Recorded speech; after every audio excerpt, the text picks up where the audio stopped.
వివాదం పైన సుప్రీంకోర్టులో రేపు ఉదయం విచారణకు రాబోతోంది కేసు.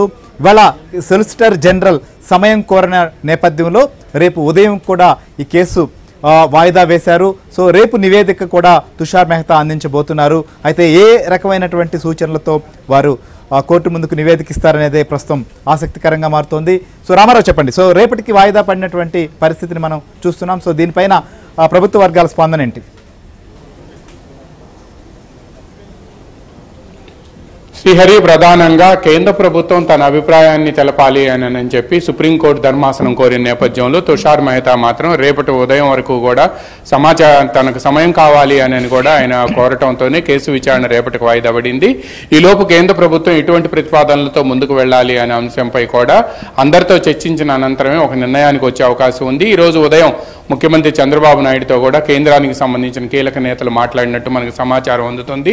ఆయన ఒపీనియన్తో పాటు కేంద్రం కూడా ఏమనుకుంటుందో మొత్తం కలిపి తప్పనిసరిగా అంటే మోస్ట్ ప్రాబబ్లీ ఇక్కడ అంటే ఆంధ్రప్రదేశ్లో ప్రధానంగా ప్రభుత్వ వర్గాల నుంచి అందుతున్న సమాచారం ప్రకారం అయితే మాత్రం సిట్టుతో పాటు సిట్టుకు కేంద్రంలో ఉన్న కొంతమంది ఎఫ్ఎస్ఎస్టీ సభ్యులు కానీ వాళ్ళు లేకపోతే ఇతర ఇండిపెండెంట్ సభ్యులను కానీ సిట్లోనే మిక్స్ చేసి మొత్తం సిట్ ఆధ్వర్యంలోనే దర్యాప్తుకు ముందుకు సాగిస్తే ఎలా ఉంటుంది అనే అంశంపై కూడా ప్రధానంగా చర్చ జరిగింది అని కూడా అధికార వర్గాల ద్వారా సమాచారం అందుతుంది.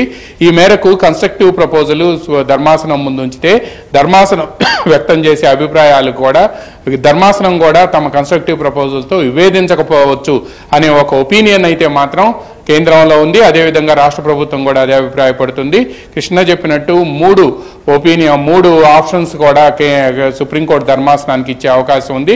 ఎందుకంటే సుప్రీంకోర్టు ధర్మాసనమే మన జరిగిన విచారణ సందర్భంగా సిట్టుతో కంటిన్యూ చేయాలా లేకపోతే స్వతంత్ర సంస్థతో దర్యాప్తు చేయించాలా అనేది కూడా కేంద్ర ప్రభుత్వం నుంచి ఒక ఒపీనియన్ కావాలి అని అడిగిన సమయంలో ఈ తప్పనిసరిగా కేంద్ర ప్రభుత్వం మాత్రం నిర్దిష్టమైన ప్రతిపాదనతోనే అక్కడ ధర్మాసనం ముందుకు వెళ్లే అవకాశం ఉంది. రేపు ఉదయం ఈ ధర్మాసనం ముందు తమ ప్రతిపాదనలు పెట్టి ఆ మేరకు ధర్మాసనం కూడా కన్విన్స్ అయ్యే విధంగా కేంద్రం వ్యవహరించాలి అనే మూడ్లో కేంద్ర ప్రభుత్వ వర్గాలు ఉన్నాయి. అందుకు తగినట్టుగానే ముఖ్యమంత్రి చంద్రబాబుతో కూడా డిస్కస్ చేశారు. ఎందుకంటే ఎన్డీఏ కూటమిలోనే బీజేపీ, జనసేన అండ్ టీడీపీ మూడు పక్షాలు కూడా ఉండటంతో సహజంగా కూటమిలో ఉండే భాగస్వామ్య పక్షాల అభిప్రాయానికి విరుద్ధంగా మాత్రం వెళ్ళరు. పైగా సిట్టు వేసే సమయంలో కూడా కేంద్ర పెద్దలతో పాటు రాష్ట్రంలో ఉండే బీజేపీ అండ్ జనసేన అధినేతలతో కూడా మాట్లాడిన తర్వాత మాత్రమే సిట్టు నియామకం జరగటంతో ఇప్పుడు ఈ ఒపీనియన్కి డిఫర్ అయితే మళ్ళీ కూటమిలో కూడా మళ్ళీ ప్రాబ్లం అవుతుంది.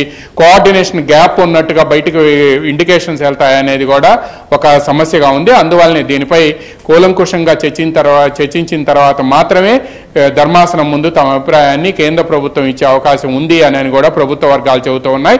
దాదాపుగా ఇదే కమిటీలో మరికొంతమంది మెంబర్లను చేర్చి ఒక ఇండిపెండెంట్ బాడీగా దీన్ని సుప్రీంకోర్టు పర్యవేక్షణలోనే విచారణ జరిగే విధంగా కూడా చేసే అవకాశం ఉంది అని మాత్రం ప్రభుత్వ వర్గాలు అభిప్రాయపడుతున్నాయి. శ్రీహరి, రైట్.